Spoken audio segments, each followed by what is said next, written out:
மறுமுறை இது தமிழ்நாடு மற்றும் புதுவையில் உள்ள மனிதவள குழுமங்கள் ஆகிய NIPM, NHRD, ISTD, Croma, miss HR Chennai, Atma இணைந்து திண்டுக்கல் டிஸ்ட்ரிக்ட் HR ஃபவுண்டேஷன் முன்னின்று நடத்தும் 6வது மனிதவள மேலாண்மை தமிழ் மாநாடு 2020. இது தமிழ் பேசும் மாநாடு அல்ல, தமிழில் பேசும் மாநாடு. தாய்மொழி கண் போன்றது, பிற மொழி கண்ணாடி போன்றது. கண்களை விடுத்து கண்ணாடிக்கு முக்கியத்துவம் கொடுக்கும் கண்மூடித்தனமான செயல்பாட்டினை தொடராமல் இருப்பதே நமது தாய்மொழியை காக்க வழிவகை செய்யும். ரஷ்யா, ஜப்பான் மற்ற நாடுகளும் எடுத்துக்காட்டாக விளங்கி வருகிறது. இதற்கு அவர்கள் தாய்மொழி வாயிலாக கல்வியை பயின்று சிறப்பித்து வருகின்றனர் ஒவ்வொரு துறையிலும். நாளைக்கு என் தாய்மொழி அழியுமானால் இன்றைக்கே என் உயிரை மாய்த்துக் கொள்வேன் என்றார் ரஷ்ய கவிஞர் ரசூல் கம்சதோவ் என்று கூறி இன்றைய 2ஆம் நிகழ்விற்கு செல்வதற்கு முன்பு இம்மாநாடை நமக்கு ஸ்பான்சர் செய்தவர்களை ஒருமுறை நினைவு கூறலாம். Title sponsors: Bella, India's first breathable sanitary napkins, Kaveri Hospital. Co-sponsors: Anil Foods, Naha, Severay. Other sponsors: MRP and Tapovan. Venue sponsors by Vivera Hotel 4-star Dindikkal. இன்றைய 2ஆம் நிகழ்வு இது ஒரு குழு விவாதம். இதனோட தலைப்பு மனிதவள துறையில் தொழில் முனைவோர் சவால்களும் சாத்தியங்களும், கடந்த பயணங்களின் பார்வை. இதில் பங்கு பெற குழு உறுப்பினர்கள் நம்மோடு இணைந்திருக்கிறார்கள் இணையத்தில். இதில் மொத்தம் 4 உறுப்பினர்கள் இருக்கிறார்கள். இவர்களை தொகுப்பாளினியாக நம்மில் அறிமுகப்படுத்துவதற்கு நம்முடன் ஸ்வர்ணா சுதா செல்வராஜ் நாடு கடந்து நம்மோடு இன்று இணையதளத்தில் இணைந்துள்ளார். இவர் head of talent development TCS ஈரோ. குழு உறுப்பினர்கள் 4 பேருமே சிறப்பாக ஒரு டேக்லைனை கொடுத்து இதில் நம்ம அறிமுக செய்யப்படுத்த கேட்டிருக்கிறார்கள். முதலாவதாக mister Selvam ஜார்ஜல், chairman and prime servant, 5 years surprise, ஆண்டவன் சொல்றா அருணாச்சலம் சேராம் என்று விவாதத்தில் பங்கு பெற இருக்கிறார். இரண்டாவதாக mister Jayasuraj Santiago, CEO ISEO systems private limited, வரும் ஆனா வராது என்று இணைய இருக்கிறார்.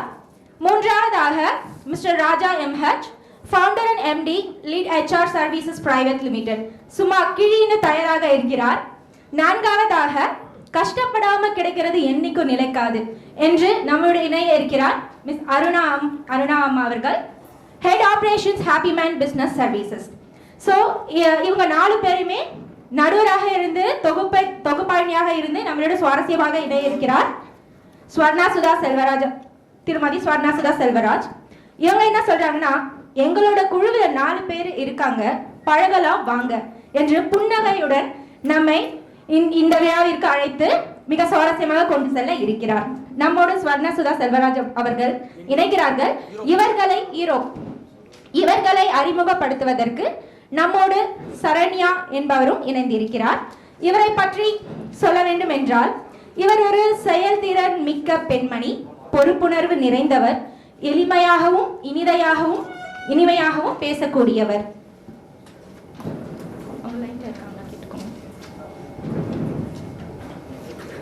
கனெக்ட் பண்ணலாமா?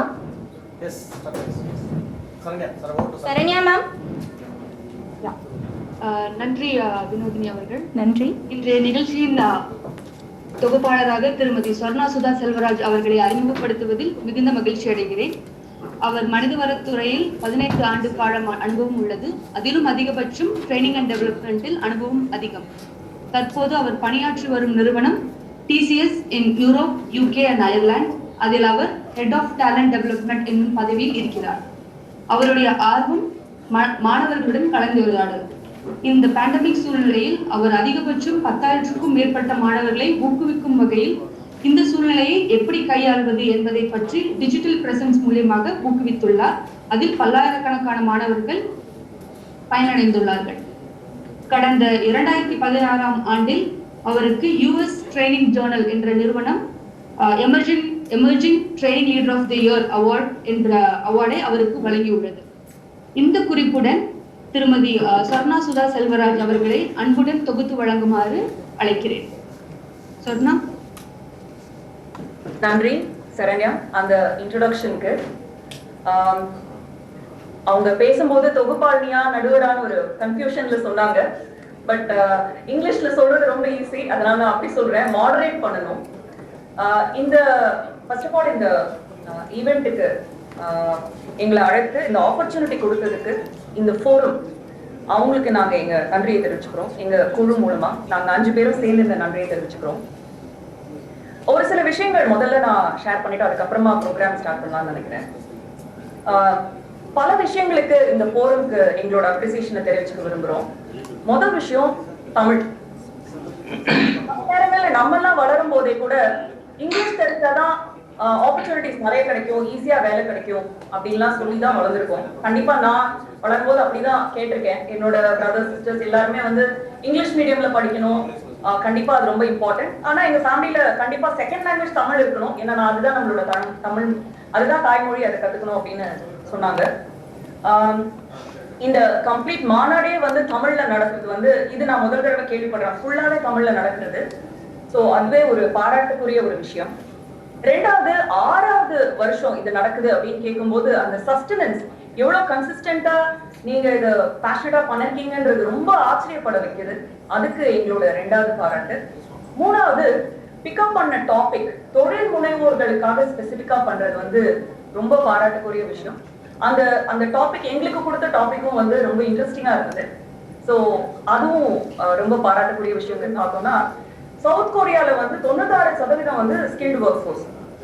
அது பார்க்கும்போது ஒரு 96% வந்து skilled work force, very good. அடுத்து பார்த்தோம்னா ஜெர்மனில 75%, அதுக்கப்புறம் யுனைடெட் ஸ்டேட்ஸ் ஆஃப் அமெரிக்கால 68%.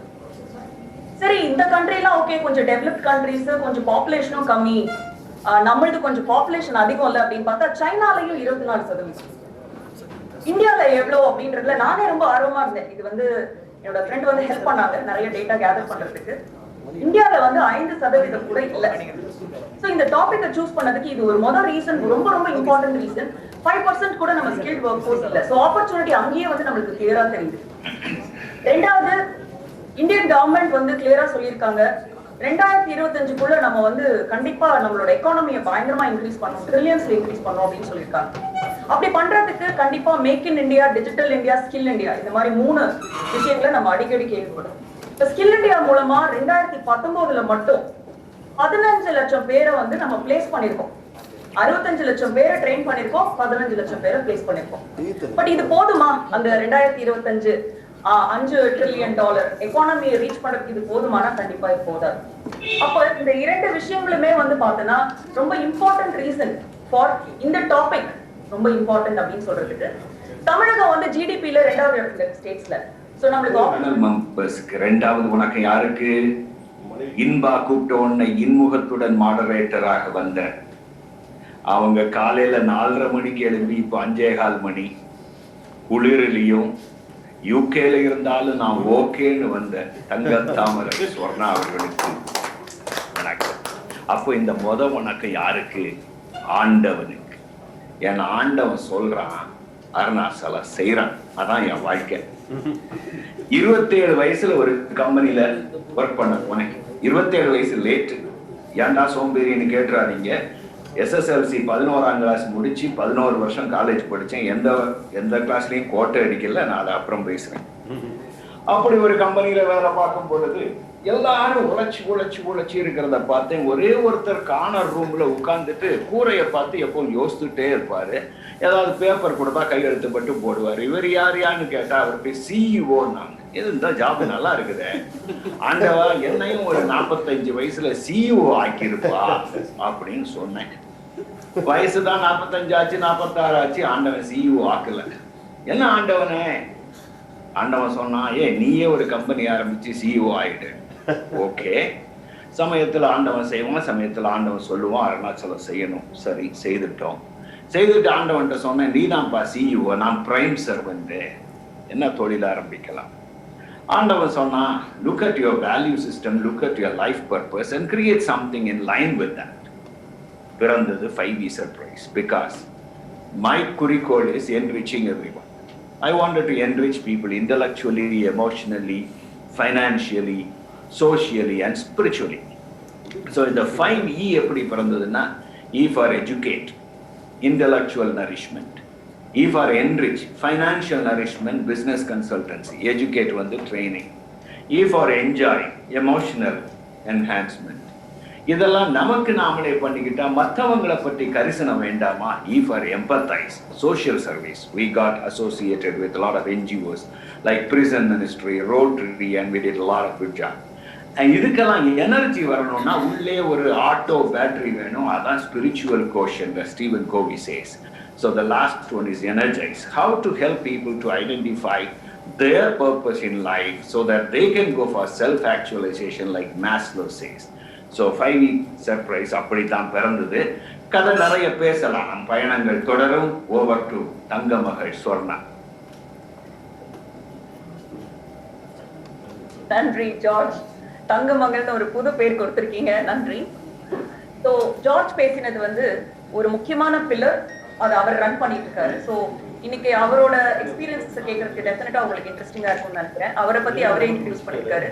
ஸோ இந்த கலந்துரையாடலோட ஃபர்ஸ்ட் செக்ஷன் தான் அவங்க இன்ட்ரடியூஸ் பண்ணிக்கிறது. அடுத்த செக்ஷன் என்னங்கிறது இன்ட்ரோடக்ஷனுக்கு அப்புறமா நான் சொல்றேன்.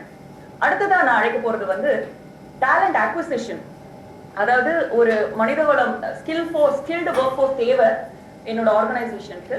அதுக்கு என்னால வந்து ஸ்கில்டு ஒர்க் ஃபோர்ஸை கொடுக்க முடியும், என்னால ஆர்கனைஸ் பண்ண முடியும் அப்படின்னு இருக்கிறது அந்த டேலண்ட் அக்விசிஷன். அதை வந்து ஒரு தொழிலா எடுத்து பிரமாதமா ரன் பண்ணிட்டு இருக்காரு நம்ம சாண்டி.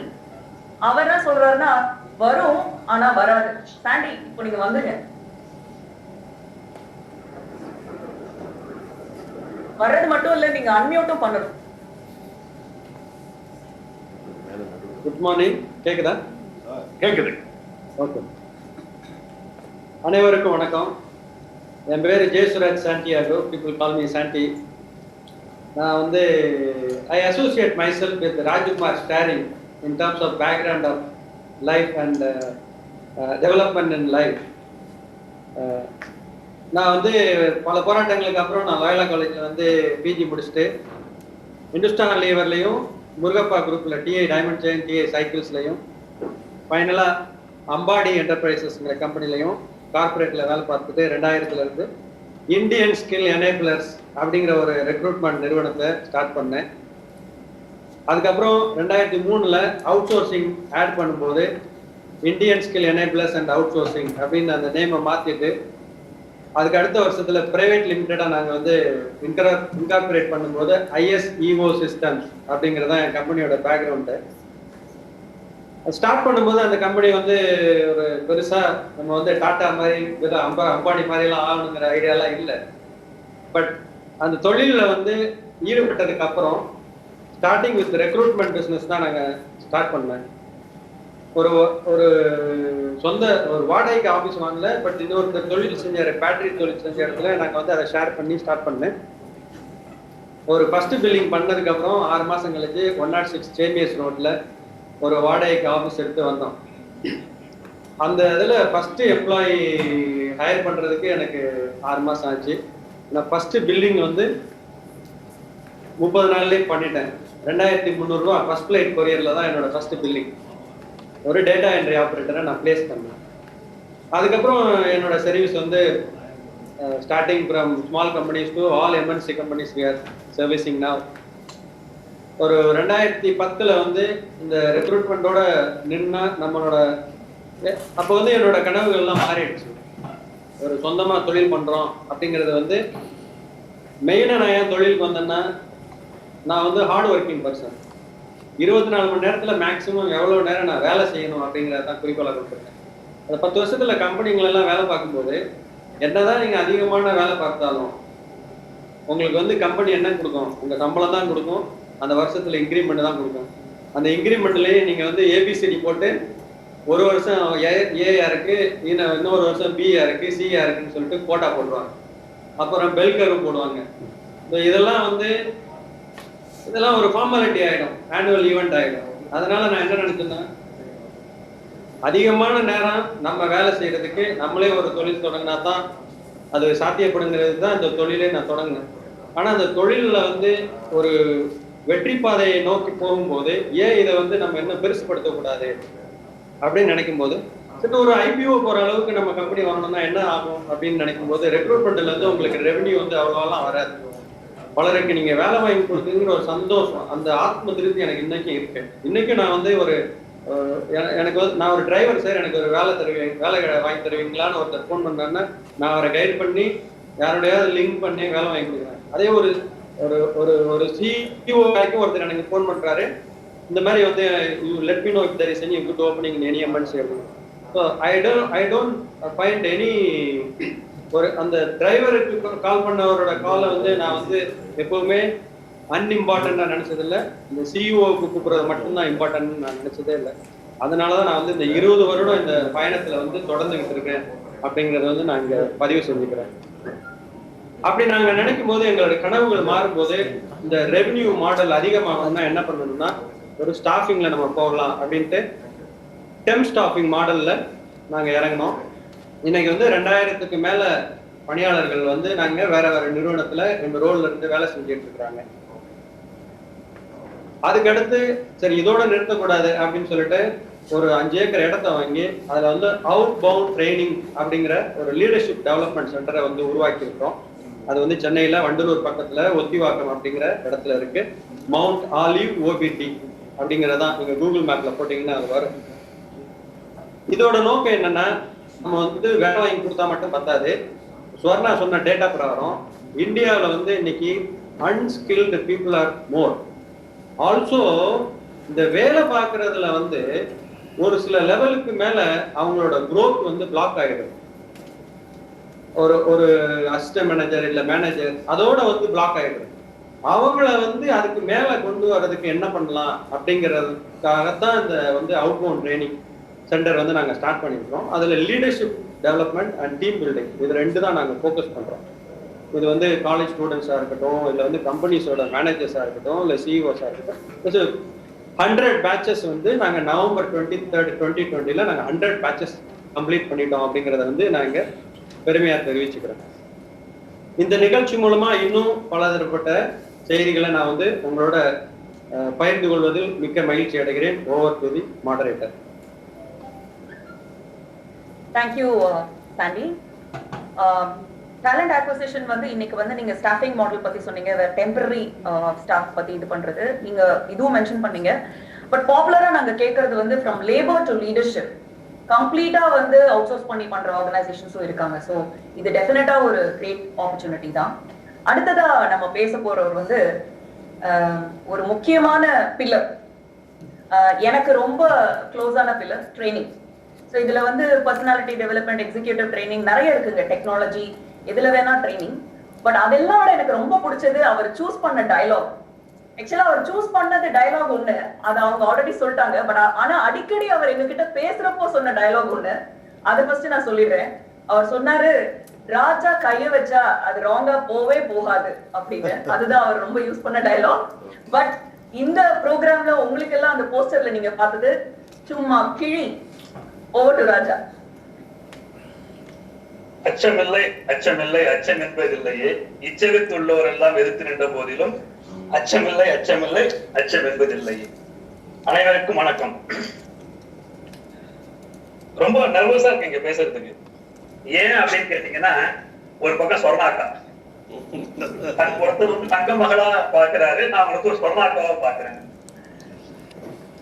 இந்த 6வது தமிழ் மாநாட்டை மிக மிக அழகா நடத்திட்டு இருக்கிற அனைத்து தமிழ் உள்ளங்களுக்கும், குறிப்பா இதை முன்னிட்டு நடத்துற திண்டுக்கல் HR நண்பர்களுக்கு என்னுடைய வாழ்த்துக்கள், என்னுடைய பாராட்டுக்கள்.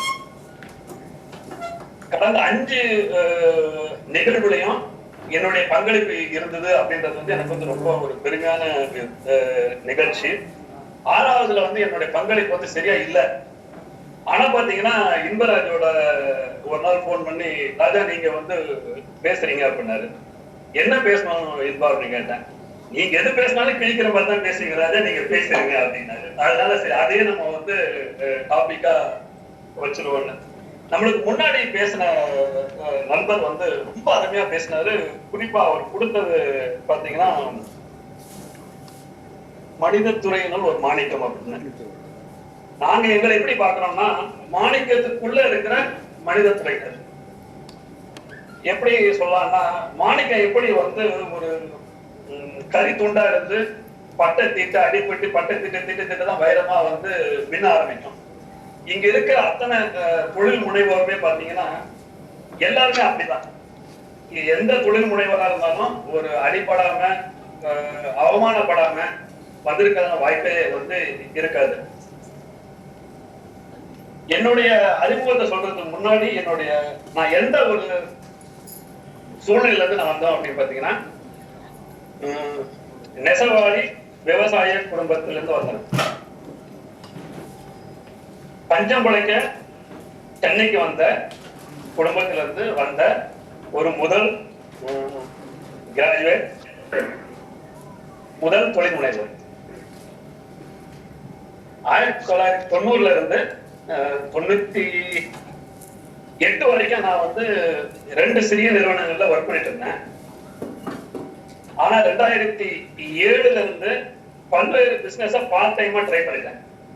ஏன்னா என்னுடைய ஒரே அப்ஜெக்ட் வந்து எவ்வளவு சீக்கிரம் பிசினஸ் ஆரம்பிக்க முடியும் அப்படின்றதுதான் என்னோட மைண்டோட ஒரே குறிக்கோள். அதாவது 25வது வயசுல இருந்து நான் அதை பத்தி யோசிக்க ஆரம்பிச்சு வச்சுட்டீங்களேன். ஏன் அப்படின்னா குடும்ப சூழல் தான். மற்றபடி பெரிய சாதனை பண்ணணும் அப்படின்ற மைண்ட்ல அது கிடையாது. பிசினஸ் பண்ணணும், வேலை பண்ணக்கூடாது, 4 பேருக்கு வேலை பண்ணணும் அப்படின்ற ஒரே மைண்டு தான். இந்த 25ல இருந்து ஒரு 3 வருஷங்கள் வந்து பார்ட் டைமா பண்ண நிறைய பிசினஸ் வந்து ஃபெயிலியர். உண்மையை சொல்ல போனா ரொம்ப எதிர்பார்த்த மாதிரி வந்து ஒரு தொடக்கம் கிடையாது. சரி, அப்ப என்ன பண்ணலாம் அப்படின்னு யோசிக்கும் போதுதான் April 14, 1999 lead HR services private limited என்ற நிறுவனத்தை ஸ்டார்ட் பண்ணி இன்னைக்கு கிட்டத்தட்ட ஒரு 22 வருஷங்கள் ரொம்ப சக்சஸ்ஃபுல்லா பேசிட்டு இருக்கேன், சக்சஸ்ஃபுல்லா நடத்திட்டு இருக்கோம். அந்த சக்சஸ் எப்படி அப்படின்னு சொல்றேன்னா, என்ன இந்த தமிழ் மாநிலத்துல கூப்பிட்டதே எனக்கு ஒரு பெரிய சக்சஸா தான் எடுத்துக்கிறேன். ஆக்சுவலா நாங்க பாத்தீங்கன்னா முதல்ல வந்து ஒரு சாதாரண ஒரு தனி மனிதனா ஸ்டார்ட் பண்ணி இன்னைக்கு வந்து கிட்டத்தட்ட நாங்க வந்து எங்க டீம் வந்து ஒரு 40 people team and we have 3000 plus people working in contract staffing, payroll பண்ணிட்டு இருக்கோம். இதை தவிர்த்து நான் வந்து ஒரு கன்ஸ்ட்ரக்ஷன் நிறுவனம் நடத்திட்டு இருக்கிறேன். இதை தவிர்த்து ஒரு மேனுஃபேக்சரிங் கம்பெனி ஒரு 1.5 பேருக்கு முன்னாடி ஸ்டார்ட் பண்ணி ரன் பண்ணிட்டு இருக்கோம்.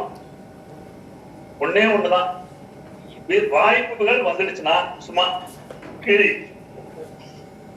பட் எனக்கு வந்து இந்த வாய்ப்பை கொடுத்தது மட்டும் இல்ல, நான் இன்னைக்கு இந்த லெவலுக்கு வர்றதுக்கு முதல் காரணம் கடவுளோட ஆசீர்வாதம். 2வது என்னை சுத்தி இருக்கிற அத்தனை ஹெச்ஆர் ஃப்ரெண்ட்ஸ் தான். நன்றி சொன்னா over. Thank you Raja. I think நம்ம டிஜிட்டல்ல இருக்கிறதுனால அவங்க கைத்தட்டுறது நமக்கு சரியா கேட்கல, பட் பார்த்தா தெரியுது கொஞ்சம் கைத்தட்டுறாங்க. ஸோ எங்களால வந்து ஆக்சுவல் இது புரிஞ்சுக்க முடியல. உங்களுக்கு இந்த ஸ்பீடு பிடிக்குதா, கண்டென்ட் பிடிக்குதான்னு எனக்கு தெரியல, பட் எங்களுக்கு தெரியுது. ஓகே, நீங்க அட்லீஸ்ட் கவனிச்சிட்டு இருக்கீங்க, அதான் நாங்க கண்டினியூ பண்றோம். ஸோ நான் சொன்ன மாதிரி இந்த கலந்துரையாடல வந்து முதல் செக்மெண்ட்ல நம்ம இருக்கோம். இது என்னன்னா பேனல் மெம்பர்ஸோட இன்ட்ரோடக்ஷன். ஸோ இப்போ நம்ம பேனல்ல 3 பேர் இன்ட்ரடியூஸ் ஆயிட்டாங்க. இன்னொருத்தர் இன்ட்ரடியூஸ் பண்ண வைக்கணும்னா, இவங்களை பத்தி சொல்லணும்னா, இவங்க வந்து பார்க்கறதுக்கு சாஃப்டா இருக்காங்க, பேசும்போது ரொம்ப அந்த ஒரு very patient, soft and all that. But thought process வந்து பயங்கர ஷார்ப்பா இருக்கு. 4வது பில்லர் மனிதவள மேம்பாட்டுத்துறையில வந்து 4வது பில்லர் தொழில் முனைவோர்களுக்கு என்ன ஆப்பர்ச்சுனிட்டி அப்படின்னா பிளாட்ஃபார்ம்ஸ் ரொம்ப ரொம்ப important.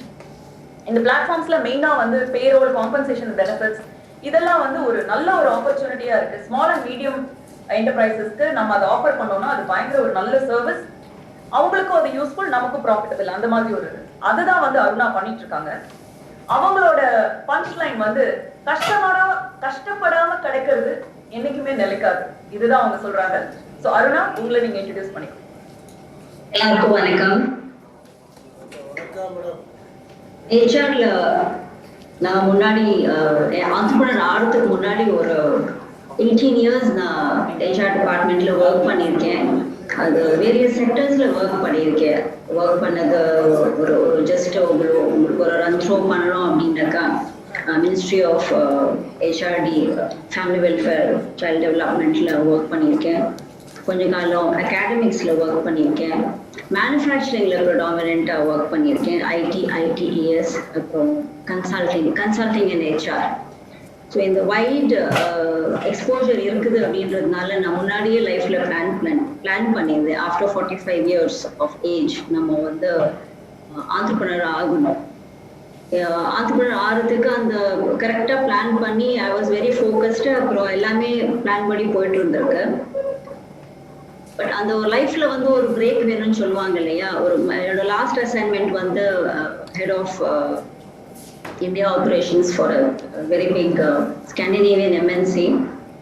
Traveling or 20 days in a month traveling, worked for ஒரு நாளைக்கு ஒரு 18 hours to 19 hours work ரொம்ப ஹெக்டிக்காக இருக்கும். ஸோ அதுக்கப்புறம் கொஞ்சம் ஸ்லோ டவுன் பண்ணலாம் லைஃப்ல. அதுக்கப்புறம் நம்ம வந்து ஸ்லோ அண்ட் ஸ்டெடியாக நம்மளோட பிஸ்னஸ் எடுத்துகிட்டு போகலாம் அப்படிங்கிற மாதிரி தான் பிளான் பண்ணி ஒரு குறிப்பிட்ட காலம் வந்து என்னோட பேஷன்ஸ், என்னோட இன்ட்ரெஸ்ட் அதெல்லாம் ஃபாலோ பண்ணிட்டு அப்புறம் அந்த பேஷன்ஸ் அண்ட் இன்ட்ரெஸ்ட் வந்து அந்த வகையில நான் பிளான் பண்றப்போ அது வந்து ஒரு பிஸ்னஸா நம்ம பண்ண முடியுமா, ஒரு ப்ரொஃபஷன், அந்த ப்ரொஃபஷன் வந்து நம்மளுக்கு ஒரு கமர்ஷியலைஸ் பண்றதுக்கு வயபிலிட்டி இருக்குதான்னு பாக்குறப்போ அது இருந்தது. பட் அதுக்கு வந்து நிறைய ரிஸ்க் நான் எடுக்கிறதுக்கு நான் விரும்பல. ரிஸ்க் அப்படின்னாக்கா ஃபைனான்சியல் ரிஸ்க் பிளஸ் இன்வெஸ்ட்மெண்ட்ல வந்து நான் ரொம்ப குறிப்பா நிறைய ரிஸ்க் எடுக்கக்கூடாது, லெஸ் இன்வெஸ்ட்மெண்ட் பாக்குறப்போ நான் என்ன யோசனை பண்ணேன் அப்படின்னா, இதுல மானிட்டரி இன்வெஸ்ட்மெண்ட் எதுவும் பண்ணாம நம்மளோட நாலேஜ் கெயின் ஓவர் தி இயர்ஸை வந்து நம்ம கேபிட்டலைஸ் பண்ணோம் அப்படின்னாக்கா நாலேஜ் ஆஸ் அ சர்வீஸ், அப்புறம் software as a service. So இந்த ரெண்டு அடிப்படையில நான் ஆரம்பிக்கிறப்போ நானா தனியா இருந்தேன். என்னோட ஒரு ஆண்டர்ப்ரனர் ஜேர்னி வந்து ஒரு 6 years-ஆ தான் இருக்குது. இப்போ 18 years ஆஃப் ஒர்க் எக்ஸ்பீரியன்ஸ், அப்புறம் 6 years வந்து நான் தன்னிச்சையா இருந்திருக்கேன். இப்போ என்னோட ஆண்டர்ப்ரனியரல் ஜேர்னியில பாத்தீங்கன்னாக்கா ஒரு 4 years வரைக்கும் நான் தனியா தன்னைத்தானே நானா தான் இண்டிவிஜுவலா எல்லாமே பண்ணிட்டேன். எல்லாம் நல்லா போயிட்டு இருந்தது. பட் ஆப்பர்ச்சுனிட்டிஸ் வந்து நிறைய அதிகரிச்சுட்டே வந்தது. அப்போ ஒரு வேரியஸ் ஆங்கிள் பார்த்தோம் அப்படின்னாக்கா ஒரு கொலாபரேட்டிவ் பிஸ்னஸ் மாடல்ல வந்து நிறைய ஆப்பர்ச்சுனிட்டிஸ் இருக்குது. ப்ளஸ் நெட்வொர்க்கிங் எனக்கு வந்து கொஞ்சம் நிறைய இருந்தது. அப்ராட் ட்ராவல்ஸ்லாம் பண்ணுறப்போ எனக்கு வந்து நெட்வொர்க்கிங் நிறைய கிடைச்சிருக்காங்க. அப்ராட்லேயும் சரி, இந்தியாலேயும் சரி, பேன் இந்தியாலேயும் சரி. பிகாஸ் ஐ லிவ்ட் இன் நிறைய பிளேசஸில் இந்தியாவில் இருந்திருக்கேன், கொஞ்சம் படித்து வந்திருக்கேன். அப்படிங்கிறதுனால அந்த நெட்வொர்க்கை யூட்டிலைஸ் பண்ணி என்னோட knowledge as a service and software as a service ரெண்டுத்தையும் கேபிட்டலைஸ் பண்ணி இப்போ வந்து எங்களோட ப்ராடக்ட்ஸ் வந்து பார்த்தீங்கன்னாக்கா ஹெச்ஆர்ல complete package of all HR.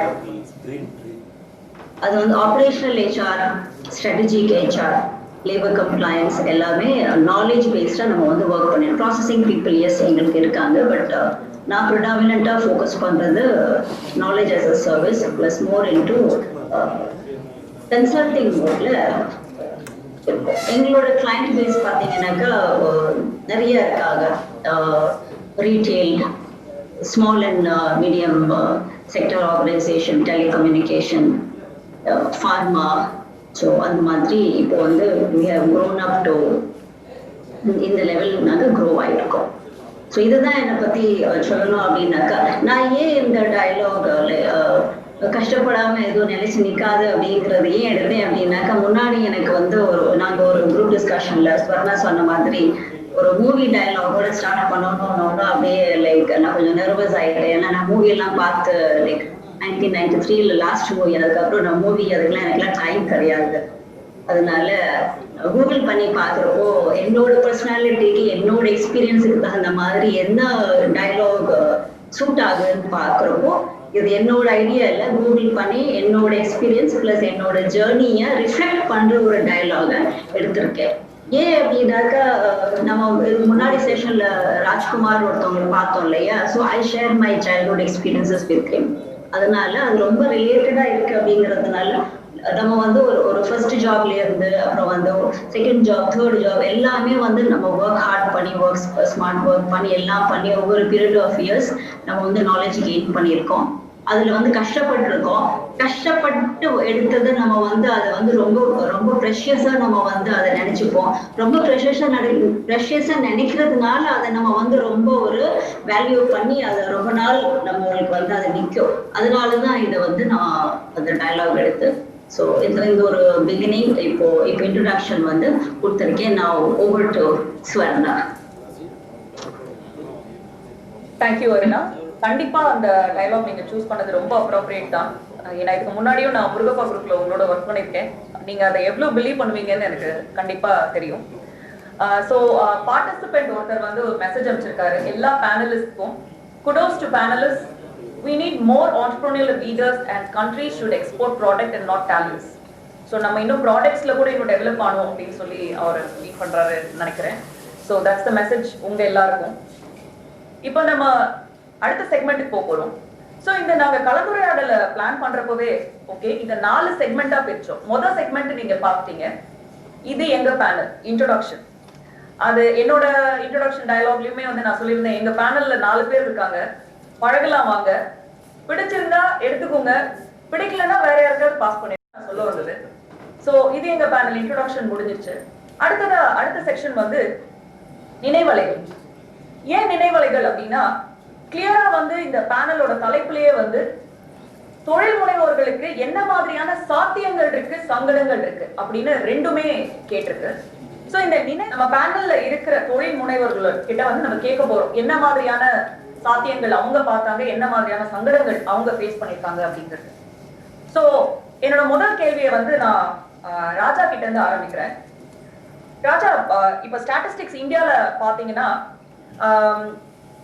நிறைய இண்டஸ்ட்ரியல் யூனிட்ஸ் இருக்குங்க. 95% ஆஃப் இண்டஸ்ட்ரியல் யூனிட்ஸ் ஓவரால் கண்ட்ரில பார்த்தோம்னா 95% வாய்ப்புகள் வந்து நிறைய இருக்கு. எப்பவுமே எல்லா விதமான வாய்ப்புகள் இருக்குது. நான் வந்து ரொம்ப கிண்டலா கூட சொன்னேன், எப்பவுமே வந்து வாய்ப்புகள் வந்து ஒரு பஃபே மாதிரி. நீங்க பஃபே பண்ணினா ஒரு 20-23 ஐட்டங்கள் இருக்கும். பட் அதுல வந்து நம்மளுக்கு வந்து எது பிடிக்குதுமோ அது கொண்டு இருந்தாதான் நம்ம வந்து எடுத்து சாப்பிடுவோம். அந்த மாதிரிதான் வந்து நம்மளுக்கு முன்னாடி இருக்கிற வாய்ப்புகள் பார்த்தீங்கன்னா ஏகப்பட்ட வாய்ப்புகள் இருந்தது. பட் எனக்கு வந்து ரொம்ப பிடிச்சமான ஒரு வாய்ப்பு என்ன அப்படின்னு பாத்தீங்கன்னா, நான் வந்து எப்பவும் பெருமையா சொல்றது வந்து நான் வந்து ஐம் ரிக்ரூட்டர்.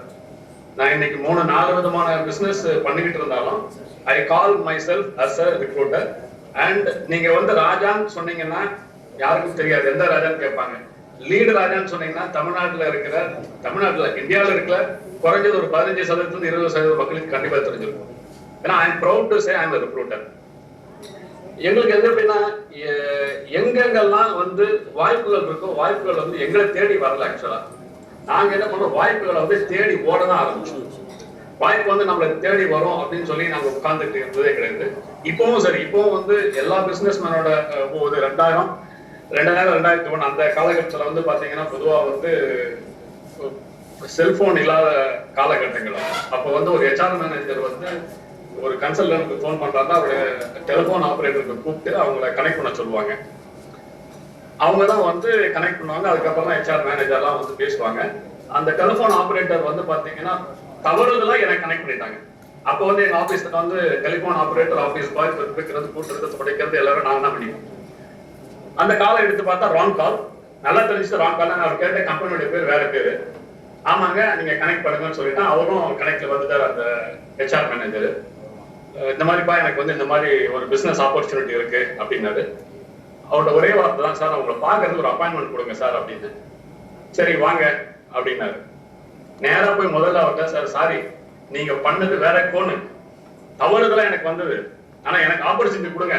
அதே நேரத்துல நீங்க கேட்ட அந்த கம்பெனியோட நண்பரும் எனக்கு தெரிஞ்சவர் தான், அவருக்கும் கொடுங்க. யாரு நல்ல வாய்ப்பை பயன்படுத்திக்கிறாங்களோ அவங்க வந்து கண்டினியூ பண்ணணும்னு. அந்த ராங் கால்ல எனக்கு கிடைச்ச அந்த பிசினஸ் வாய்ப்புகள் வந்து ஏராளமான வாய்ப்புகள். அதை விட பாத்தீங்கன்னா இன்னைக்கு என்னோட மிக இமிடியேட்டா நம்ம அந்த small and medium enterprises think பண்ணணும் அப்படிங்கிற பாயிண்ட் ரொம்ப பியூட்டிஃபுல்லா கொண்டு வந்தீங்க. அது மட்டும் இல்ல, நீங்க பிரமாதமா சொன்ன இன்னொரு விஷயம், opportunities don't come to you, you need to go and find it. Wait பண்ணிட்டு இருக்க முடியாது, போய் கண்டுபிடிக்கணும். அது ஒரு பிரமாதமான பாயிண்ட். அடுத்து நான் அப்படியே ஜார்ஜுக்கு திரும்புறேன். ஜார்ஜ், நான் ராஜா கிட்ட பேசும்போது சொன்னேன் 95% ஆஃப் டோட்டல் இண்டஸ்ட்ரியல் யூனிட்ஸ் நம்ம கண்ட்ரில வந்து ஸ்மால் அண்ட் மீடியம் என்டர்பிரைஸ். ரொம்ப அலார்மிங் நம்பர்ஸ். நான் இதை படிக்கும்போது 42.50 million registered and unregistered small and medium enterprises இருக்காங்க. சோ இதுல எது எப்படி கண்டுபிடிக்கிறதுன்றதெல்லாம் டெஃபினட்டா ஒரு டிஃபிகல்ட் டாஸ்கா தான் இருக்கும். நீங்க வந்து ஆல் த பேனலிஸ்ட் அனுபவத்திலயும் சரி, டிஃபரெண்ட் இதை ட்ரை பண்ணதுலயும் சரி நல்ல எக்ஸ்பீரியன்ஸ் வச்சிருக்கீங்க. சோ நீங்க வந்து எப்படி அந்த ஆப்பர்ச்சுனிட்டியை கிராப் பண்ணீங்க, எதை வந்து உங்களோட இதுல வந்து பெஸ்ட் ஆப்பர்ச்சுனிட்டியா நினைக்கிறீங்க, அதை பத்தி கொஞ்சம் பகிர்ந்துக்கோங்க. ஓகே, ஆப்பர்ச்சுனிட்டியை பற்றி ரெண்டு சொல்லிடுறேன். ஒன்னு வந்து ராஜா சொன்னதை எக்கோ பண்றேன். Opportunity is like a air, it's up to us to breathe. ரெண்டாவது ராஜா சொன்னதுல இருந்து கொஞ்சம் டிஃபர் பண்றேன். நான் ஆப்பர்ச்சுனிட்டியை தேடி ஓடவே இல்லை, ஆப்பர்ச்சுனிட்டி தான் என்ன நாடி வந்தது. ஏன்னா ஆண்டவன் சொல்லி தான் ஆரம்பிச்சேன், அவருடைய ப்ராப்ளம் அதெல்லாம். ஒரு நாள் சண்டே சர்ச்சுக்கு போயிட்டு அப்படியே கோசிஸ் ரெஸ்டாரண்ட்ல உட்காந்து காஃபி குடிச்சேன். பக்கத்து டேபிள்ல இருந்தவன், ஏய் ஜார்ஜ், கார்பரேட் விட்டுட்டியாம 3M விட்டுட்டியாம என்ன பண்ற நீன்னா, இந்த மாதிரி பண்ணிட்டு இருக்கப்பான்னு. ஓ, என் கசின் வந்து ஒரு கம்பெனி வச்சுட்டு ஸ்ட்ரகிள் பண்ணிட்டு இருக்கிறா, can you help her for business development? Okay, done. Another day I was in another place. One guy from corporate came. He said, George, can you come and meet me tomorrow in my office? I said, yes. He gave me an assignment, 3 training programs, one for self-development, one for team development, one for organization development. Self-development is all about attitudinal changes. Team development is all people development. Organization is about process and people development, process and product development. And I said, which factory? They said they have 28 factories around India, and he said all the 28 factories. So 28 factories, 3 programs each, 1 or 2 batches each, around 150 training program almost signed. So that fed me for the next 2.5 years. Now back to your question, a percentage of the people are SMEs, percentage of the people are corporate. How I segmented? Corporate training ku போனேன், small and medium scale க்கு business consultancy போனேன், ரெண்டுமே success ஆச்சு. ஒன்னு plus point என்னன்னா, always for the last 17 years in business, I have never knocked anybody's door for a opportunity. It all came, but we served, so the word of mouth spread and things happened. Now back to Dinayalan's comment on Dinayalan was my ex-boss also, ex-colleague also. So comment on exporting our product to the other places. My both daughters are in Australia, so whenever I go there, I could not stay for long. My wife says, though we were so small at the 3rd year, we were 7 people. So one of the passion is to help the social service organizations. So somebody said, can you... கிடைச்சது அப்படின்னா, என்னோட நம்மளோட HR fraternity தான், friends. அங்கே வந்து ஒரு social media optimise பண்ணி, அப்புறம் வந்து மார்க்கெட்டிங் பண்ணி, பிஆர் பண்ணி, ஏஜென்சிஸ்க்கெலாம் வந்து நாங்கள் செலவுலாம் பண்ணி அப்படியெல்லாம் எதுவும் பண்ணவே இல்லை. அக்ரெசிவ் மார்க்கெட்டிங் இது செகண்டரி. முதல்ல மார்க்கெட்டிங்கே நாங்களும் பண்ணவே கிடையாது இது வரைக்குமே வந்து எங்களோட நெட்வொர்க்கில் by word of mouth spread ஆகிறது, ப்ளஸ் ரெஃபர் பண்ணி. அப்புறம் எங்களோட க்ரோத் பார்த்தீங்கன்னா ஒரு யூனிக்காக எங்களோட 90% ஆஃப் த கிளையண்டல் பேஸ் வந்து small and micro and small enterprises, medium கூட இல்லை, மைக்ரோ அண்ட் ஸ்மால் தான். இது வந்து across India. Before we have started services abroad also. இதில் அவங்க வந்து ஒரு இந்த 6 years பீரியட்லயே அவங்க வந்து க்ரோ ஆயிட்டு இருக்காங்க. அவங்க க்ரோ ஆனால் ஆட்டோமேட்டிக்கா அது வந்து எங்களுக்கு வந்து ஒரு அதுல டெஃபினட்டா பெனிஃபிட் இருக்கும் ஆஸ் அன் ஆண்டர்பிரினர். அவங்கள ரிட்டைன் பண்ணிக்கிட்ட பிசினஸை வந்து அக்ரெசிவா இல்லாம அப்படியே ஸ்லோ அண்ட் ஸ்டடி மோட்ல வந்து இது வின் சிச்சுவேஷன். அவங்களும் க்ரோ ஆகுறாங்க, நம்மளும் க்ரோ ஆகுறோம். அவங்களும் நம்ம மேல நம்பிக்கை இருக்கு, நம்மளுக்கும் அவங்க மேல நம்பிக்கை இருக்கு. ஸோ இந்த பிசினஸ் இது ஒரு பெரிய ஆப்பர்ச்சுனிட்டி எங்களுக்கு. தேங்க்யூ அருணா, ரொம்ப அழகா சில விஷயங்கள் சொல்லியிருக்கீங்க. எப்படி வந்து நம்மளோட HR fraternity நெட்வொர்க்கே ரொம்ப வந்து ஒரு நல்ல ஆப்பர்ச்சுனிட்டியா இருக்கும். அதை தவிர்த்து நீங்க வந்து அவசரமே படலைங்கிறத சொன்னீங்க, ஸ்லோ அண்ட் ஸ்டெடி அந்த பாயிண்ட். அதுக்கப்புறமா ஒரு பிசினஸ் பண்ணும்போது எப்படி வந்து கொலாபரேட்டிவா பண்ணணுங்கிறதையும் எக்ஸ்பிரஸ் பண்ணீங்க. அதை தவிர்த்து குவாலிட்டி பிரிங்ஸ் கஸ்டமர்ஸ், நீங்களும் சரி ஜார்ஜும் சரி, ஐ திங்க் நீங்க 4 பேருமே பேசும்போது நிறைய நேரங்கள்ல இதை சொல்லிட்டே இருந்தீங்க. நம்ம பண்ற வேலையை கரெக்டா கஸ்டமருக்கு பிடிச்ச மாதிரி பண்ணினோம்னா, அவங்களுக்கு தேவையான ஸ்பீட்ல பண்ணி கொடுத்தோம்னா கண்டிப்பா நம்மளுக்கு பிசினஸ் அவங்களே திருப்பி கொடுப்பாங்க அப்படின்றத எஸ்டாப்லிஷ் பண்ணிருக்கீங்க. சோ இப்போ ஸ்லைட்டா வந்து கொஞ்சம் all the labor acts are changed and it's going to be modified and soon it has to be followed in Indian companies. But எங்களோட ஸ்டாஃபிங் பிசினஸ்க்கு வந்து though consider it as an opportunity, but socially I don't find it justified. Though it will affect my own business, but நான் வந்து ஒரு பெரிய துர்கப்பா group Hindustan யூனிவர்லாம் வேலை பார்த்துட்டு அதை விட்டு வெளியில வந்து ஒரு தொழில் தொடங்கினதே எதுக்காகனா, நான் ஒரு நிறுவனத்துல வேலை பார்த்தேன்னா அந்த நிறுவனத்தில் எத்திக்கல் எல்லாத்தையுமே நான் ஃபாலோ பண்ணி தான் ஆகணும், அப்பதான் எனக்கு சம்பளம் வரும். ஆனா நான் தொழில் செஞ்சேன்னா நான் I have the final decision to take ethical way of doing business. So என்னை பொறுத்த மட்டும் இன்னைக்கு வந்து அந்த எம்எஸ்எம்இ செக்டார்ஸ்ல வேலை பார்க்கறவங்களுக்கு மினிமம் வேஜஸ் கொடுத்தா தான் ஐஎஸ்சிஓ சிஸ்டம் வந்து கான்ட்ராக்ட் சைன் பண்ணாங்க. அதுல வந்து நாங்க ரொம்ப ரொம்ப கிளியரா இருப்போம்.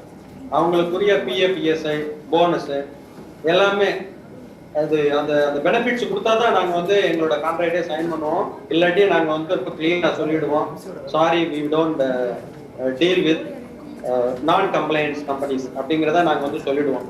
ஸோ சட்டமும் தொழிலாளர்களுக்கு கொடுக்கணுமோ அதெல்லாம் கண்டிப்பா அவங்க கொடுத்தாதான் நாங்க வந்து அவங்களோட தொழில் செய்வோம். இன்னொன்று பாத்தீங்கன்னா, இந்த தொழில் பண்றதுல வந்து நம்ம காசு சம்பாதிக்கணும், காசு மட்டுமே பெரிய பணக்காரன் ஆகணும் அப்படிங்கிற ஒரு நோக்கத்தோட தொழில் தொடங்கணும்னா அது வந்து வெற்றி always most of the time வெற்றியில போய் முடியும். end up somewhere in between. ஆனா அதையும் தாண்டி ஒரு நோக்கத்தோட, அதாவது நான் ஒரு கம்பெனில வேலை பார்த்திருந்தேன்னா அந்த கம்பெனியோட ஒரு லிமிடேஷனோட தான் நான் வேலை பார்த்திருக்க முடியும், வேலை கொடுக்க முடியும். ஆனா இன்னைக்கு வந்து ஒரு வருஷத்துல ஒரு மில்லியன் மேண்டேஸ் வேலை வந்து நான் வாங்கி கொடுத்து ஒரு மாசத்துல 2000 ஃபேமிலியில வந்து என்ன அவங்களுக்கு வந்து கிடைக்குது அப்படிங்கறதுல வந்து நான் வந்து ரொம்ப ரொம்ப மகிழ்ச்சி அடைகிறேன். அதுதான் வந்து என்னோட விஷனும் கூட, service to society at large அப்படிங்கிறது தான் ஐஎஸ்சிஓவோட ஒரு பெரிய விஷனே. ஸோ இதில் வந்து நான் ரொம்ப சந்தோஷப்படுவதோட இதுல கனெக்ட் ஆகுற இந்த யங்ஸ்டர்ஸ் இன்னைக்கு வந்து அவங்கெல்லாம் வந்து யாரை பார்த்தீங்கன்னா they want to study BE. அவங்க அம்மா அப்பாலாம் வந்து ஒரு பெரிய ரொம்ப ஏழ்மையான குடும்பத்துல வில்லேஜஸ்ல இருந்தா கூட அந்த ஊர்ல உள்ள அந்த பணக்கார குடும்பத்துல உள்ள பையன் பிஇ படிக்கிறான், அதனால நானும் என் பிள்ளைய பிஇ படிக்க வைக்கணும் அப்படிங்கிறதுக்காக இருக்கிற வித்து பிள்ளைய வந்து பிஇ படிக்க வைக்கிறாங்க. ஆனா பிஇ படிச்ச பையன் அந்த பிஇ கோர்ஸை முடிக்காம நிறைய பேர் டிஸ்கண்டினியூ ஆகிட்டாங்க. அவங்களோட நிலைமையெல்லாம் நினைச்சா எனக்கு வந்து ரொம்ப பாவமா இருக்கும்.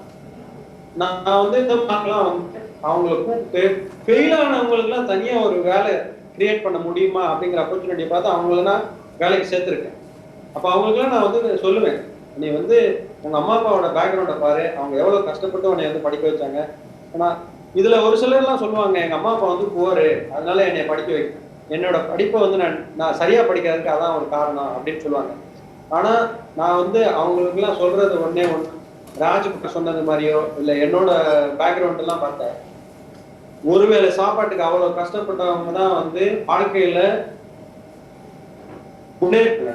ஆனா இவங்களுக்காக வந்து அவங்க அப்பா அம்மா சொத்தை வித்து இருந்த வீட்டை வித்து எவ்வளவோ செஞ்சும் அவங்க எல்லாம் வந்து இன்னைக்கு வந்து அவங்க படிப்பை கம்ப்ளீட் பண்ண முடியல. இது வந்து நிறைய சோர்ஸ்டு காரணங்கள் இருக்கு, நம்ம கல்வி கொள்கைகள் காரணங்கள் இருக்கு. இதுல வந்து என்னோட சஜஷன்ஸ் என்னன்னா, எம்எஸ்எம்இஸ் வந்து இதுல வந்து அட்வான்டேஜஸ் இருக்கு, டிஸ்அட்வான்டேஜஸ் இருக்கு. அவங்களுக்கு என்ன அட்வான்டேஜ்னா, இப்போ ஒரு ஒரு ஒரு சிறிய நிறுவனத்துக்கு வந்து முன்னாடிலாம் வந்து ஐடிஐ படிக்கிற பையன் வேலைக்கு போக மாட்டான். நான் வந்து பிராண்டட் கம்பெனிக்கு தான் வேலைக்கு போகணும்னு நினைப்பான், நான் பிஹெச்எலுக்கு போனோம் இல்லை வந்து பெரிய நிறுவனங்களுக்கு தான் போகணும்னு நினைப்பான். ஆனால் இன்னைக்கு வந்து அந்த மாதிரி இல்லை. இன்னைக்கு வந்து ஒரு சின்ன ஒரு பிஇ படிச்ச பையன் 2000 ரூபாய் சம்பளத்துக்கு அம்பத்தூர்ல is willing to work because he is not getting any job. இந்த வேலையை வாங்குறதுக்கு there are agents who is going connecting money. இந்த மாதிரி ஒரு நிலைமை வந்து இன்னைக்கு இருந்துட்டு இருக்கு. ஆனா இந்த எஸ்எம்இ செக்டார்ஸ் வந்து நீங்க சொன்னது மாதிரி இந்தியாவில் மெஜாரிட்டி எம்ப்ளாயர் அப்படின்னா அவங்க தான். அவங்க கையில தான் வந்து இன்னைக்கு வந்து இந்த நாட்டோட பொருளாதாரம் இருக்கு. ஏன்னா ஆமாங்க. ஸோ இதனால வந்து நம்ம வந்து காசு மட்டுமே சம்பாதிக்கணுங்கிறத தாண்டி ஒரு என்னை பொறுத்தவரை இது வந்து ஒரு நோபல் காசாக தான் நான் வந்து நினைக்கிறேன். அந்த மாதிரி ஒரு நோக்கத்தோட தொழில் செஞ்சா கண்டிப்பா அந்த தொழில் வந்து வெற்றியாகும். Over to you sir. Thank you Sandy. கேள்விகள் நான் வந்து சாட்ல பார்த்துட்டு இருக்கேன். சில பேர் ஸ்பெசிஃபிக்கா கேட்குறாங்க.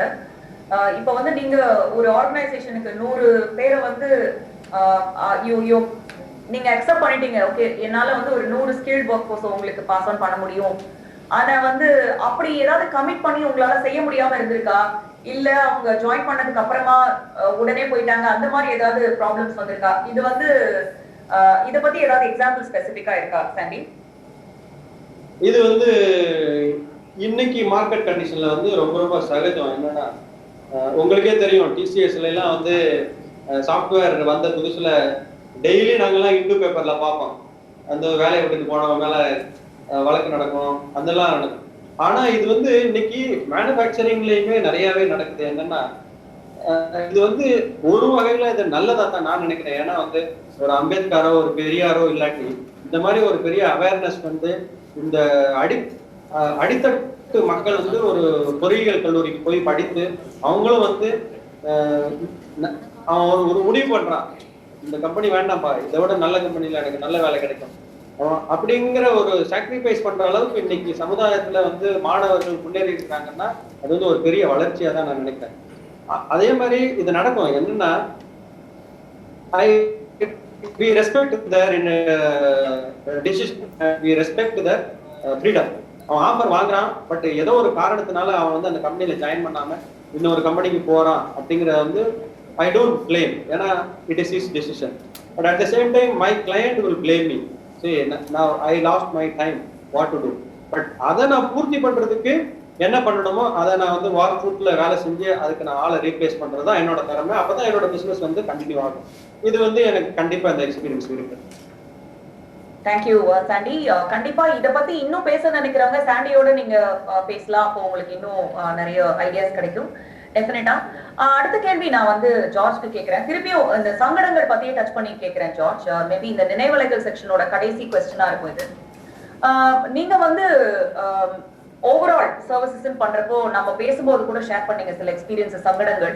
அதை பத்தி லார்ஜர் ஆடியன்ஸ்க்கு கேட்டா, ஐ மீன் அவங்களும் கேட்டா ரொம்ப யூஸ்ஃபுல்லா இருக்கும்னு நினைக்கிறேன். ப்ளீஸ் ஷேர் பண்ணுங்க. சங்கடங்கள்னு பார்க்கும் பொழுது okay, if I have to relieve some of the times கொஞ்சம் ஃபைனான்சியல் சேவியா இருந்திருக்கலாம். ஏன்னா ஒரு ஹெச்ஆர் ஆள் வந்து ஒரு பிசினஸுக்கு போகும்போது சமயத்துல ஹார்ட்டை ரொம்ப யூஸ் பண்றாரு. பிசினஸ்ல எல்லாமே சொல்லுவாங்க டிசிஷன் வந்து தலையில பண்ணணும், இம்ப்ளிமெண்டேஷன் தான் ஹார்ட்ல பண்ணணும்னு. ஆனா இந்த ஹெச்ஆர் பசங்க சமயத்துல நம்ம ஹார்ட்டை டிசிஷன் மேக்கிங்கும் வச்சுடுறோம். So profit and loss accounting பார்த்தோம்னா நிறைய பேர் சொல்லுவாங்க, நீங்க கம்பெனி நடத்தும் போது ஒரு ட்ரம்பட் மாதிரி கம்பெனி நடத்தணும். You blow your trumpet. ஒரு சின்ன பணம் போட்டுறேன். The top line, when it goes like this, revenue, the cost line should come down like this.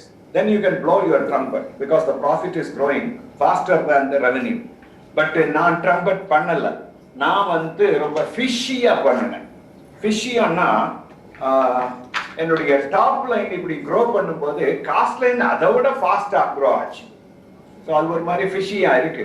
But I am not worried about it because I built a culture which is employee friendly. So என்னுடைய auditor சொல்லுவாரு, first இயருக்கும் ஒரு 8th இயருக்கும் பார்த்தா உன் top line ஒரு 10 மடங்கு போயிருக்குது, but bottom line ஒரு 15% 20% தானே வளர்ந்துருக்கு George. You are not a good businessman. So இது ஒரு சேலஞ்ச். HR people போகும்போது they should have a lot of financial savvy so that we can mix success and purpose. Because தீன்தயாளன் கேட்டாரு, சில நேரம் நம்ம பிசினஸையும் பீப்புளை இன்டகிரேட் பண்ண முடியுமான்னு. அது முடியும்.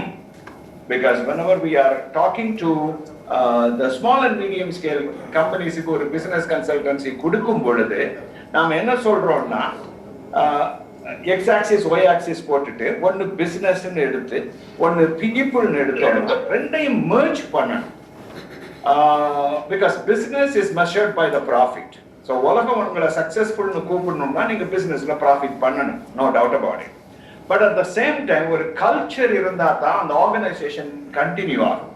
சே ஃபார் எக்ஸாம்பிள், நான் ஒரு வாத்து வச்சிருக்கிறேன் வச்சுக்குவோம். சொன்னா எங்க வீட்டுக்கு வராங்க, இந்த வாத்து வந்து டெய்லி ஒரு கோல்டன் எக்கு போடுது. ஸோ சொன்னா சொல்றாங்க, you are so lucky, daily உனக்கு ஒரு பொன் முட்டை இடுதே அப்படின்னு. நான் சொன்னா கேட்கிறேன், உங்களுக்கு இன்னைக்கு விட்ட பொன் முட்டை வேணுமா இல்லை இந்த வாத்து வேணுமா? நேச்சுரலி எனக்கு வாத்து தான் வேணும், டெய்லி ஒரு பொன் முட்டை கிடைக்குமேங்கிறாங்க அறிவாளி. ஆனால் இதை நிறைய சிஇஓட்ட கேட்கறாங்க, உங்களுக்கு ப்ராஃபிட் முக்கியமா பீப்புள் அண்ட் ப்ராசஸ் முக்கியமானா ப்ராஃபிட் முக்கியம், ஏன்னா என் quarter to quarter result wise என்னுடைய இன்சென்டிவ் வருதுங்கிறான். That profit is only vaathu mutta. The process and people is the vaathu. In Stephen Covey's words sollumana, product and producing capability. இந்த ரெண்டு இருந்தாதான் long term sustainability நடக்கும். அது நடக்கிறதுக்கு we are giving a lot of consultancy for the people and they are respecting it. But bigger corporate, that is the HR jobs, the conscious keepers. Over to you. Thank you George. நம்ம வந்து முதல் பகுதியில introduction, ரெண்டாவது பகுதியில நினைவலைகள்ல சங்கடங்கள் சாத்தியங்கள் ரெண்டுமே வந்து நம்ம பேனலிஸ்ட் கிட்ட கேட்டிருக்கோம். இப்ப நம்ம குவிக்கா மூணாவது பகுதிக்கு போறோம். ஐ திங்க் ஸ்டார்டிங்ல இன்னைக்கு டேவே கொஞ்சம் ஸ்லோவா ஸ்டார்ட் பண்ணதுனால நம்மளோட பேனல கொஞ்சம் ஃபாஸ்டா பண்ண வேண்டியிருக்கும். இருக்காங்க மினிமம் 6 வருஷத்துல இருந்து மேக்ஸிமம் 20 வருஷத்துக்கு மேல போகுது. அப்ப ரொம்ப வேரியட் எக்ஸ்பீரியன்சஸ், அவங்களோட தொழில் முனைற அந்த எக்ஸ்பீரியன்ஸ அவங்க சில பகுதிகளா பிரிச்சுக்கிட்டாங்கன்னா அதுல எந்த பகுதி சுமார் பகுதி, எந்த பகுதி சூப்பர் பகுதி, ஏன் அப்படிங்கிறது தான் இந்த செக்மெண்ட்ல அவங்க பகிர்ந்துக்க போறாங்க. சோ நான் அருணாவோட ஸ்டார்ட் பண்றேன். அருணா, உங்களோட இந்த 6 வருஷம் ஆண்டர்பிரினர்ஷிப் ஜர்னில எந்த பகுதியை நீங்க சுமார்னு சொல்வீங்க, எந்த பகுதியை சூப்பர்னு சொல்வீங்க? இந்த 6 வருஷம் பயணத்துல ஒரு முதல் வருஷமோ 2வது வருஷமோ நான் வந்து ஒரு சுமார் பகுதி தான் சொல்லுவேன். ஏன் அப்படின்னா நானே தான் இருந்தேன்.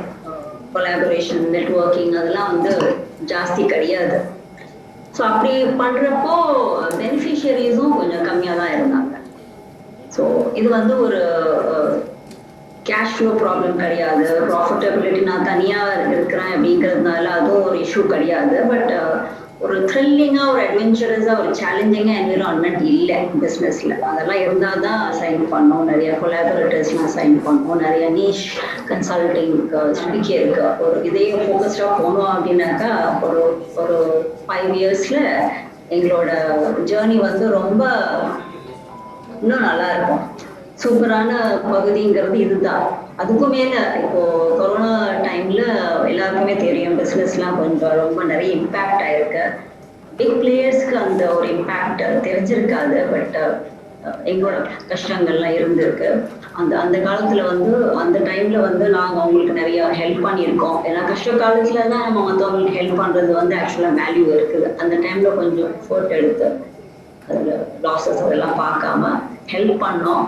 ஹெல்ப் பண்ண அந்த 9 மந்த்ஸா அந்த லாக்டவுன் பீரியட்ல வந்து ஹெல்ப் பண்ணியிருக்கோம். ஹெல்ப் பண்ணவங்களுக்கு நாங்கள் சர்வீசஸ்லாம் வந்து நாங்கள் ஸ்டாப் பண்ணாமல் கண்டினியூஸாக ஹெல்ப் பண்ணி எங்களோட இன்ஃப்ராஸ்ட்ரக்சரும் நாங்கள் பில்ட் பண்ணிக்கிட்டோம் இன்டர்னலாக. அது டீட்டெயிலாக சொல்ல போனால் எப்படி பண்ணினீங்கிற ஒரு செக்ஷன் இருந்ததுன்னா அதில் நல்லா சொல்கிறேன். நான் பண்ணதுனால இது வந்து இப்போ ஒரு எங்களோட கம்பெனி இப்போ வந்து to be one of the best அப்படிங்கிற ஒரு பொசிஷன் போறதுக்கு நிறைய வாய்ப்பு இருக்கு. ஸோ இது வந்து ஒரு சூப்பரான பகுதின்னு நான் சொல்லுவேன்.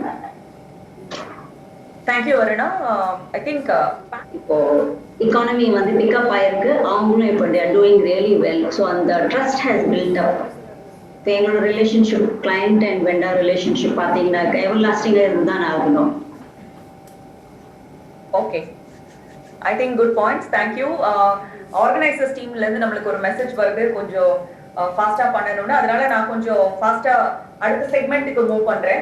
இதுதான் நம்மளோட கடைசி செக்மெண்ட். ஸோ இது வந்து ஏன்னா அடுத்த 10 நிமிஷத்துல முடிக்கணுங்கிறதுனால கண்டிப்பா ஆடியன்ஸ் கிட்ட இருந்து நம்ம சில கொஸ்டின்ஸ் கேட்டு ஆன்சர் பண்ணுங்கிறதுனால இந்த செக்மெண்ட்டுக்கு நாங்க வச்ச பேர் வந்து கதை கேளு. நாங்க வந்து இதை ஆரம்பிப்போம் கொஸ்டின்ஸ் கேட்டு, பட் உங்களுக்கு இருக்க கேள்வியும் நீங்க கேட்கலாம். இந்த கதை கேளு செக்ஷன்ல நாங்க என்ன பண்ண போறோம் அப்படின்னா ஒரு ஸ்டோரி பில்ட் பண்ண போறோம். பட் அது வந்து ஒரு கொஸ்டினுக்கு ஆன்சர் பண்ற மாதிரி தான் இருக்கும். சோ முதல் கதை என்னன்னா, தீனான்னு ஒருத்தர் இருந்தாரு. அவருக்கு வந்து ஒரு 10-12 வருஷம் எக்ஸ்பீரியன்ஸ் மனித வளத்துறையில இருக்கு. ஒரு பெரிய எம்ப்ளாயரோட ஒர்க் பண்ணிட்டு இருக்காரு. ஆனா அவர் மனசுல எப்பவுமே தோணிட்டு இருக்கு, நானும் வந்து தொழில் நானா ஏதாவது தொடங்கணும் அப்படின்னு சொல்லி நினைச்சிட்டே இருக்காரு. அவர் வந்து யாரடா போய் பாக்குறது, என்ன எப்படி ஆரம்பிக்கிறது அப்படின்னு யோசிக்கிறாரு. அப்போ அது எனக்கு தெரிய வந்தது. நான் என்ன சொன்னேன், என்னப்பா ராஜா கைய வச்சா அது ராங்கா போனது இல்லைன்னு ஒருத்தர் இருக்காரு, லீட் ராஜா, நீ கேள்விப்பட்டது இல்லையா, போய் நீ ராஜாவை போய் பாரு அப்படின்னு சொல்லி. ஒன்ன நம்பு, ஆண்டவனை நம்பு. நான் உனக்கு வந்து என்ன விதமான இன்ட்ரெஸ்ட் வந்து உங்ககிட்ட இருக்கு. ஆனா முதல்ல ஒண்ணு தெரிஞ்சுக்க, பிசினஸ் பண்ணணும்னு முடிவு பண்ணிட்டேன்னா என்ன மாதிரி ஆளுங்க சொல்ற ஒரே இது வந்து, நான் வந்து கடல்ல நீச்சல் கத்துக்கிட்டாரு. அதாவது கொஞ்சதுக்கு அப்புறம் நீச்சல் கத்துக்கிட்டேன், கடல்ல அலையோட கத்துக்கிட்டேன். ஏன்னா நான் ஏற்கனவே சொல்லியிருக்கேன், 25 வயசுல நான் பிசினஸ் ஸ்டார்ட் பண்ணிட்டேன். ஸ்டார்ட் பண்ணணும்னு முடிவு பண்ணிட்டேன்னா உடனே இறங்கிடு பிசினஸ்ல. இல்ல பொறுமையா பண்ணும் அப்படின்னா, நம்ம செல்வம் அண்ணா இருக்காரு, ஃபுல்லா செல்வத்தை சேர்த்துட்டு பிசினஸ்க்கு வந்தாரு. அவர்கிட்ட போய் கேளு, இன்னும் 10 வருஷம் கழிச்சு எப்படி பிசினஸ் ஸ்டார்ட் பண்ணு சொல்லுவாரு. அண்ணா செல்வம் நான் அவருக்கு அட்வைஸ் பண்ணுங்க.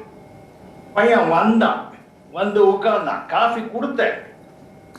கேட்ட ஒரு கேள்வி, ஐயா தீனா, நீ பணத்திற்காக வெளிதானே, ஒன்னாதானே வரும், பணம் வந்தா மகிழ்ச்சி வரும். ஐயா ஒரு கதை சொல்றேன்னு சொன்னேன்.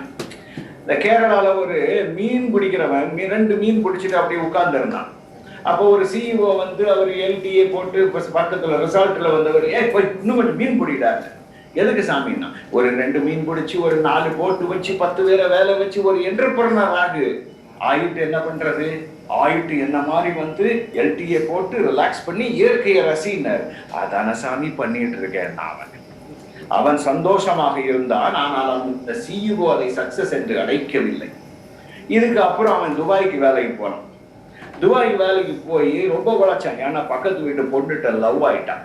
அந்த பொண்ணு சொன்னா, ஒரு வைர நெக்லஸ் கொடுத்தா அவனை கல்யாணம் முடிச்சுக்கிறேன். உழைச்சான். இவன் வாட்ஸ்அப் அனுப்புனா கூட அவளுக்கு ஆன்சர் பண்ணாம உழைச்சான். நிறைய படத்தோட வந்தான், வைர நெக்லஸோட வந்தான். வந்து பார்த்தா பக்கத்து வீட்டு காதலி மாட்டான் வீட்டு மல்லிகைக்கு மனைவி ஆகிவிட்டாள்.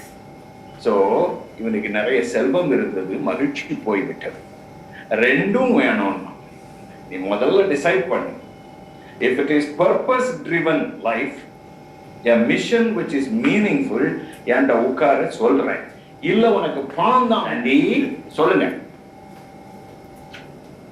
நான் சொன்ன அந்த பையனுக்கு, தம்பி நான் வந்து வாழ்க்கையை வந்து ரொம்பவே பார்த்தவன், ராஜ்குமார் அளவுக்கு பார்த்தவன். அதனால வந்து நீ ஒரு தொழில் தொடங்கணும்னா மெயினா வந்து காசு வேணும்னு நினைக்காத. காசு இருந்தா தான் தொழில் தொடங்கணுங்கிறது வந்து அது சரியான எண்ணமே இல்லை. தொழில் தொடங்கணும்னா ஃபர்ஸ்ட் வந்து ஒரு சரியான தொழிலை தேர்ந்தெடுக்கணும். அந்த சரியான தொழிலை தேர்ந்தெடுத்ததுக்கு அப்புறம்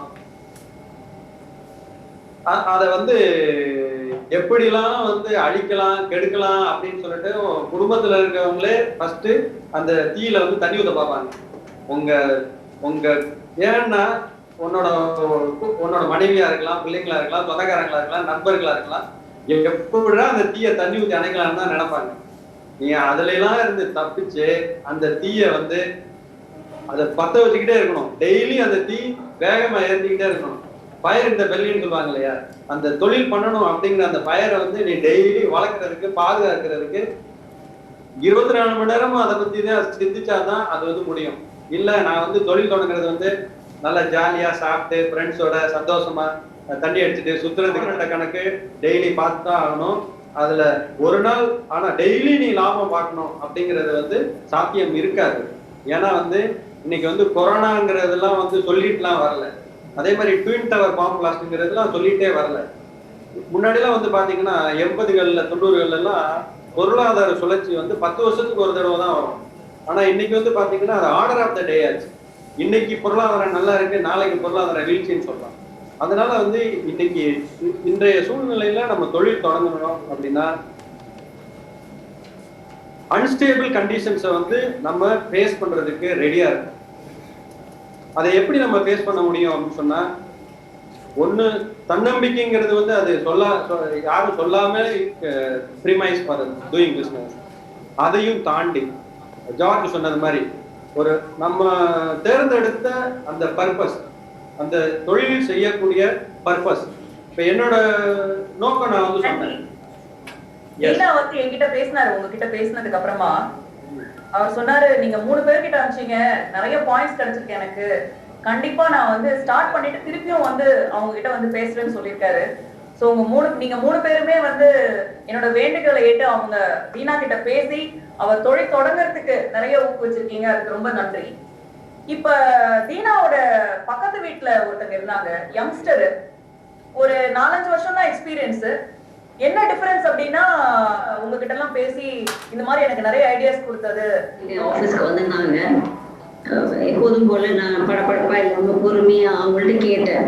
ஹெச்ஆர்ல நீங்க வந்து தொழில் தொடங்கணும் அப்படின்னா ஹெச்ஆர்ல நிறைய வெர்டிகல்ஸ் இருக்கு. அதுல எந்த வெர்டிக்கல் உங்களுக்கு வந்து ரொம்ப இஷ்டமானது, உங்களுக்கு ரொம்ப பேஷனேட்டா ஹெச்ஆர் பேஷனேட்டா நீங்க இருக்கீங்கன்னாலும் அதுல எந்த பர்டிகுலர் வெர்டிக்கல்ல உங்களுக்கு பேஷன் இருக்குன்னு கேட்டிருந்தேன் நான். அவங்க வந்து எனக்கு வந்து பேரோல் ப்ராசஸிங் அப்புறம் ஸ்டாட்யூட்டரி கம்ப்ளைண்ட்ஸ்லாம் ரொம்ப பேஷனேட், பட் அது சம்மந்தமாக எனக்கு அவ்வளோவா தெரியாது, அதனால அது சம்மந்தமாக தான் எனக்கு தொழில் பண்ண எனக்கு ரொம்ப பிடிக்கும் அப்படின்னாங்க. நான் என்ன பண்ணேன் அப்படின்னாக்கா, எனக்கு வந்து சாதாரணமாகவே ஒருத்தவங்க ஏதாவது டவுட் கேட்டால் இந்த முந்திரி கொட்டை மாதிரி முந்திக்கிட்டு நான் பதில் சொல்லி அவங்களுக்கு ஹெல்ப் பண்ணுவேன். ஸோ அது அந்த அந்த ஒரு என்னோட ஹேபிட், அதை நம்ம மறைக்காம இயல்பா என்ன பண்ணிட்டேனாக்கா, நீ வா, எனக்கு ஆஃபீஸ் ஹவர்ஸ் முடிஞ்சதுக்கு அப்புறம் நீ வா, உனக்கு டெய்லி வந்தாலும் பரவாயில்ல, இல்லை நீ வீக்லி ட்வைஸ் வந்தாலும் பரவாயில்ல, ஒன்று நான் முதல்ல நான் ப்ரிப்பேர் பண்ணி விடுறேன், உனக்கு ஒரு கான்ஃபிடென்ஸ் வரும், அப்புறம் வந்து நீ வந்து உன்னோட இதை ஸ்டார்ட் பண்ணலாம். நீங்களே கூட ஒரு கொலாபரேட்டரா நீங்க வந்து ஒர்க் பண்ணீங்க அப்படின்னாக்கா அதுலயும் உங்களுக்கு வந்து ஒரு பெனிஃபிட் இருக்கு. அப்படி ஸ்டார்ட் பண்ணிட்டு அதுலேருந்து நீங்க பிரான்ச் அவுட் பண்ணி உங்களோட லைனை நீங்க வந்து நிரந்தரமாக்கிக்கலாம் அப்படின்னு சொல்லி அனுப்பியிருக்கேன். பட் அந்த தங்கச்சி வருவாங்களா என்னங்கிறது எனக்கு தெரியல. பட் எனக்கு முடிஞ்ச அளவுக்கு அவங்களுக்கு நான் இதை சொல்லி அவங்க அந்த பாயிண்ட் எடுத்துட்டாங்கன்னு நினைக்கிறாரு. ஏன்னா தீனாவும் அவங்களும் சேர்ந்து தான் ஏதோ பண்ண போறாங்களா, கொலாபரேஷன் பாயிண்ட் ஒர்க் ஆயிடுச்சு. சோ ரொம்ப நன்றி. நம்ம வந்து almost to the end of the panel வந்து ஒரே ஒன்னு ஆட் பண்ணிக்கிட்டுமா, அவங்க அந்த பேஷன் சொன்ன வார்த்தைகள் எனக்கு ரொம்ப பேஷனேட். அதனால ஒரு சின்ன டயக்ராம் கொடுத்துறேன், ஒரு 3 சர்க்கிள் அப்படி இன்டர்செக்ட் பண்ற மாதிரி நினைச்சுக்கோங்க. One is called passion, one is called skill, one is called need. யாராவது ஆண்டர்பிரனர் ஆகனா ஃபர்ஸ்ட், as Aruna said, என்ன passion, what you are passionate about, அதை புரிங்க. ரெண்டாவது, what specific skills you have, அந்த காம்படிட்டிவ் ஸ்கில்ஸ் இருக்கணும். அவர் நம்ம Jack Welch சொன்ன மாதிரி, unless you have a competitive skill to be in the competitive edge of the business, you don't have any place in the competition. அதனால ரெண்டாவது அந்த skill. மூணாவது நீட், மார்க்கெட்ல அதுக்குள்ள ஒரு நீட் இருக்காங்க. இந்த மூணு இன்டர்செக்ட் ஆயிடுச்சுன்னு வைங்க, பேஷனேட்டா பண்றீங்க, அதனால ஹாப்பினஸ் அஷ்யூர்ட், ஸ்கில் பண்றீங்க, லீடிங் எட்ஜ் அஷ்யூர்ட், நீட் இருக்கு, பணம் assured. Over to you. Thank you very much, Josh, அதை அடிஷன் பண்ணதுக்கு. ஸோ தீனா அண்ட் அந்த பக்கத்து வீட்டு சின்ன பொண்ணு மாதிரி நிறைய பேர் மைண்ட்ல ஆண்டர்பிரினர்ஷிப் டெஃபினட்டா இருக்கும். ஸோ நம்ம வந்து 4 செக்மெண்ட்ல இன்னைக்கு இந்த கலந்துரையாடல் நடத்தினோம். ரொம்ப நல்லபடியா இருந்ததுன்னு நான் நினைக்கிறேன். கேட்டவங்களுக்கும் அது இன்ட்ரெஸ்டிங்கா இருந்திருக்கும்னு நம்புறோம் நாங்க எல்லாருமே. இந்த முடிவுல என்ன சொல்ல விருப்பப்படுறோம்னா, ஒரு ரிசர்ச் ஒண்ணு பண்ணதுல எவ்வளவு கான்பிடன்ஸ் இருக்கு தொழில் முனைவோர் மத்தியில இந்தியா பூரா அப்படின்னு பாக்குறப்ப, இந்தியன் ஆவரேஜ் வந்து 3.1 அப்படின்னு இருந்ததுன்னா தமிழ்நாட்டோட ஆவரேஜ் வந்து 3.13 அப்படின்னு இருக்கு. ஸோ டெஃபினட்டா கான்பிடன்ஸ் லெவல்ல தமிழ்நாடு நல்லா பண்ணிட்டு இருக்கு. அது மட்டும் இல்லாம ரொம்ப கிளியர்லி ஜிடிபில வந்து தமிழ்நாடு 2வது இடத்துல இருக்கு. ஸ்மால் அண்ட் மீடியம் என்டர்பிரைசஸும் தமிழ்நாட்டுல இருந்து நிறைய எமர்ஜ் ஆயிட்டு இருக்கு. ஸோ இதெல்லாம் வந்து ஒரு நல்ல ஆப்பர்ச்சுனிட்டிஸ் நம்மளுக்கு இத மேல கொண்டு போறதுக்கு. அது மட்டும் இல்லாம 3 மெயின் ஃபேக்டர்ஸ் இந்த ஆண்டர்பிரினர்ஷிப்ல பார்த்தோம்னா, இன்ஃப்ராஸ்ட்ரக்சர் அதுதான் ஃபர்ஸ்ட் டெஃபினட்டா, அதுக்கு அடுத்து வந்து மனித வளம், மேன் பவர், 3வதா ஃபினான்ஸ். ஸோ டெஃபினட்டா அதுலயுமே வந்து இந்த மனித வளம் வந்து டாப் பொசிஷன்ல இருக்கு. ஸோ தமிழ்நாடா இருக்கட்டும், மனித வளமா இருக்கட்டும், ரெண்டுமே வந்து இங்க நிறைய ஆப்பர்ச்சுனிட்டிஸ் இருக்கிறது நமக்கு நல்லா தெரியுது. ஸோ டெஃபினட்டா இந்தியாவோட கனவு எப்படி வந்து நம்ம $5 trillion எக்கானமியை ரீச் பண்ணலாம் அப்படிங்கிறதுல தமிழ்நாடு மனித வள மேம்பாட்டு துறையில இருக்க நம்ம எல்லாராலையும் டெஃபினட்டா நிறைய ரோல்ஸ் பிளே பண்ண முடியும்னு நான் நினைக்கிறேன். அதுக்கு இந்த பேனல் ஏதாவது ஒரு வகையில டெஃபினட்டா உங்களுக்கு ஐடியாஸ் கொடுத்திருந்தா அதுக்கு வந்து ரொம்ப சந்தோஷப்படுறோம் நாங்க. இந்த தருணத்துல I want to thank a few people. First வந்து சரண்யா இந்த ஆர்கனைசர்ஸ் பெர்மிட் பண்ணா சொர்ணா, ஆர்கனைசர்ஸ் பெர்மிட் பண்ணா ஆளுக்கு ஒரு கோர்ஸ் எடுங்க. ஆல்ரெடி அவங்க நமக்கு மெசேஜ் அனுப்பிச்சிட்டாங்க, நம்ம கதை கேளலே ஆல்ரெடி நீங்க கதை ஆன்சர் பண்ணிட்டீங்க அப்படின்னு. ஆக்சுவலா நிறைய முடிச்சிடலாம். அதான் क्वेश्चंस நிறைய இருக்குன்னு நினைக்கிறேன். பட் டெஃபினட்டா பேனல்ல இருக்க எல்லாருமே ரீச்சபிள் தான். சரண்யா வந்து தேங்க் பண்றோம். நாங்க எங்க எல்லாரையும் ஒண்ணா கொண்டு வந்து எங்களுக்கு இதுக்கு முன்னாடி பிராக்டிஸ் பண்றதுக்கு எல்லாம் she helped us with arranging a lot of things and என்ன நடக்க போகுது, எப்படி நடக்க போகுது, என்ன கேள்வியா இருந்தாலும் ரொம்ப குயிக்கா ஆன்சர் பண்ணி எங்களுக்கு ரொம்ப சப்போர்ட் பண்ணாங்க. So Saranya, thank you very much. அடுத்தது பேனலிஸ்ட், நீங்க இல்லன்னா இந்த கலந்தா என்னோட ஓன் ஆர்கனைசேஷன் நான் தேங்க் பண்ண விரும்புறேன். இந்த மாதிரி அதுக்கப்புறம் ஆடியன்ஸ் சில பேர் எங்க கூட சேர்ந்து மாடரேட்டே பண்ணீங்க. thank you very much for that. Definitely my family members for tolerating. நடராத்திரியில இருந்துச்சு இந்த மாதிரி வந்து சத்தம் போட்டு பேசிட்டு இருக்கிறதுல கொஞ்சம் டாலரேட் பண்ணிட்டு இருக்காங்க. சோ அதுக்கு தேங்க்ஸ். எல்லாத்துக்கும் மேல கடவுளுக்கு நன்றி. சோ இந்த வாய்ப்பளித்த எல்லாருக்கும் எங்களோட நன்றி தெரிவிச்சு இந்த கலந்துரையாடல் முடிச்சுக்கிறோம். நன்றி. Over to Saranya. Thank you, Sarna, and it was a wonderful session. As you mentioned, like it was a learning experience for me as well. So thank you so much. Vinodini, over to you, Vinodini.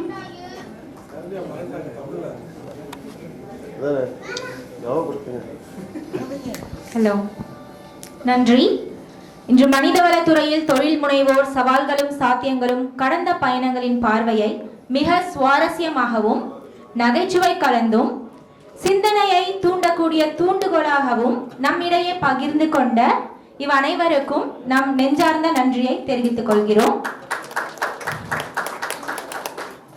Especially Swarna ma'am, Swarna Sudha Selvaraj ma'am கடல் கடந்து இருந்தாலும் தமிழில் நடக்கும் நம் மாநாடை ஊக்குவிக்கும் விதமாகவும் தமிழ் மீது கொண்ட பற்றின் காரணமாகவும் மிக உற்சாகத்தோடு பங்கு கொண்டு எங்களுக்கு மகிழ்ச்சியையும் புத்துணர்ச்சியையும் அளித்த ஸ்வர்ணா மேம்க்கு எங்கள் புன்னகையுடன், நாங்கள் அனைவரும் புன்னகையுடன் மனமார்ந்த நன்றியை தெரிவித்துக் கொள்கிறோம். மேம், நீங்க த்ரூஅவுட் தி செஷன் ஃபுல்லா ஸ்மைலிங் ஃபேஸோடயே நீங்க வந்து ஃபுல்லா எக்ஸ்பிளைன் பண்ணீங்க. எல்லாமே சூப்பரா நீங்க பேசுனீங்க மேம். ரியலி நீங்களோட இன்ஸ்பிரேஷனை நாங்க எடுத்துப்போம் கண்டிப்பா. அண்ட் இப்போ இங்க டைம் பாத்தீங்கன்னா 12:30 மேல ஆகுது. அங்க என்ன டைம் மேம் இப்போ யூரோப்ல? இங்க வந்து 7 மணி. 7 மணி. நான் வந்து காலையில 6 மணிக்கு எழுந்து 6:30க்கு எழுந்து இங்க வர்றதுக்கு எனக்கு ரொம்ப டயர்டா இருக்கு. பட் நீங்க எப்போ கண்டிப்பா விடிய காலையில எழுந்து நீங்க இதுக்காக வந்து பிராக்டிஸ்லாம் பண்ணி எல்லாமே பண்ணிருப்பீங்க. கண்டிப்பா பிராக்டிஸ் பண்ணிட்டு மத்தவங்களையும் உங்க வீட்டுல இருக்கிறவங்களையும் தொலை கொடுத்ததா சொன்னீங்க. அவங்களுக்கு நாங்க ஒரு சின்ன மன்னிப்பு கேட்டுக்கிறோம். கண்டிப்பா மேம், ஒரு இந்த உலகத்திலேயே ஒரு அழகான விஷயங்களை வந்து நம்ம பார்க்கவோ தொடவோ அதை வந்து அழகு நம்ம உணர முடியாது. அது வந்து நம்ம உள்ளத்தால உணர்ந்தா மட்டும்தான் அது அழகுன்னு நமக்கே தெரியும்.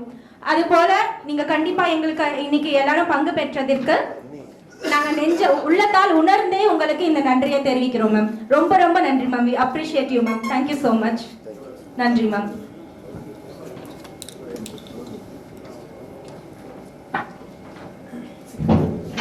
உண்மையிலேயே ஜார்ஜ் சார் பத்தி சொல்லணும்னா வயசு கூனா கூட அந்த வார்த்தைகளை என்னைக்குமே இளமையோட பேசிட்டு இருக்காரு. உண்மையிலேயே அது எல்லாத்துக்குமே ரொம்ப சந்தோஷமா இருந்துச்சு. சோ இவங்களுக்கு ஒரு கண்டிப்பா இத நான் வன்மையா கண்டிக்கிறேன். நீங்க அவர் வயசு பத்தி பேச கூடாது. அவர்தான் யங்கஸ்ட் எங்க பேனல்ல. கண்டிப்பா எங்களுக்குமே அவர் பார்த்த பிறகு ரொம்ப பொறாமையா இருக்கு. அந்த வார்த்தைகளை உண்மையிலேயே எங்களுக்கு இது கிடைக்க கொடுத்து வச்சிருக்கணும். நன்றி மேடம். சோ உங்களுக்கான ஒரு மொமெண்டம் கொடுக்கிறதுக்கு மிஸ்டர் தபோவனத்துல இருந்து தீனதயாளன் சார் வராரு. ஸோ அதை ரிசீவ் பண்றதுக்கு நாகர்கோவில்ல இருந்து ஹெச்ஆர் மேனேஜர் சார் ராதாகிருஷ்ணன் வராரு.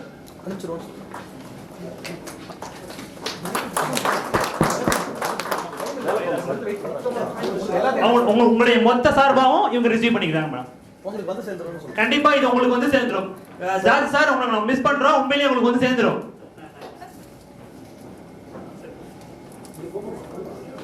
நேம் ரைட் பண்ணுங்க. டக்கன் கொடுங்க வாய் மணி ஆயிடுச்சு. சீஃப் கெஸ்ட் வெயிட்டிங்ல இருக்கார். நெக்ஸ்ட் டைம் இல்ல. சரி, ஓகே. நீங்க கேமரா பண்ணுங்க சார். சார் கேமரா பண்ணுங்க. சார் நீங்க போய் பேர் வாசி வேகமா கொடுங்கப்பா. கொடுங்க, டக்கன் முடிச்சிருங்க. அவ்வளவுதான்.